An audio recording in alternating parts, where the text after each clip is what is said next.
présenter des polars qui m'ont détendu tout l'été. Ce sont des polars chinois et japonais.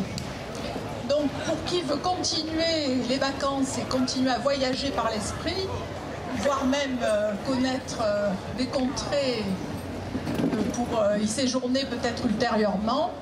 Donc nous avons cet auteur formidable, Qiu Xiaolong, excusez pour la prononciation.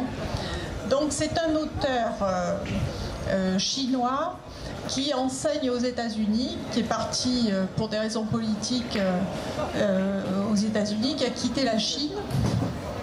Et l'intérêt de ces polars, c'est que nous avons une vision de l'évolution de la société chinoise, avec les bouleversements idéologiques, les bouleversements politiques qui ont compté dans ce pays, et tout ça en arrière-fond évidemment d'intrigues policières, de meurtres, etc.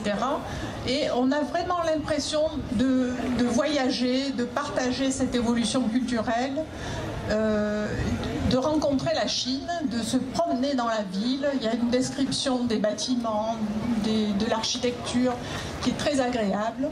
De surcroît, pour les gourmands, il y a une description des mets, des recettes de cuisine. Enfin, c'est un livre où il y a des parfums, il y a une atmosphère qui est tout à fait délicieuse. Voilà. Et pour ceux qui apprécient la littérature policière, c'est de grande qualité parce qu'il y a des intrigues très fines qui obligent à avoir une réflexion justement sur les bouleversements culturels qui ont eu lieu en Chine, sur l'histoire de la Chine. Il y a énormément de poésie, puisque c'est un auteur qui par ailleurs écrit de la poésie, qui a une connaissance de culture dont qu'il fait partager par le biais de ses ouvrages. Donc il y a par contre un certain ordre dans lequel il vaut mieux lire, je trouve, ces romans. Donc je vous conseille, si vous commencez par en lire un, de démarrer par exemple par Encre de Chine, de lire ensuite De sang et de sang et de soie. Ensuite vous avez Le très corruptible mandarin. Enfin, celui-ci qui est Mort d'une héroïne rouge, qui est l'avant-dernier. Et celui-ci dont je ne peux pas vous parler parce que je ne l'ai pas encore lu puisqu'il vient de sortir. Voilà. Donc c'est le dernier ouvrage, c'est Les courants fourbes du lac Tai. Voilà. Donc c'est un auteur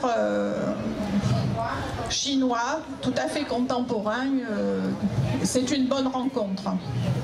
Donc cette connaissance d'un auteur chinois et de cette rencontre avec ce pays que je ne connaissais pas jusque-là m'a permis de tomber par hasard sur un autre auteur japonais à ce moment-là, et j'ai lu un premier ouvrage qui s'appelle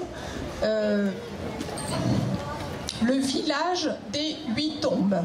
Alors le titre n'est pas très engageant, néanmoins c'est un petit bijou, là aussi une rencontre avec la campagne japonaise, et donc je vous conseille d'entrer en tout cas dans l'écriture de cet auteur qui s'appelle Seishi Yokomizo. Et donc j'ai tellement aimé cet auteur que je me suis précipitée à la librairie Les Deux Mondes pour acheter les autres ouvrages.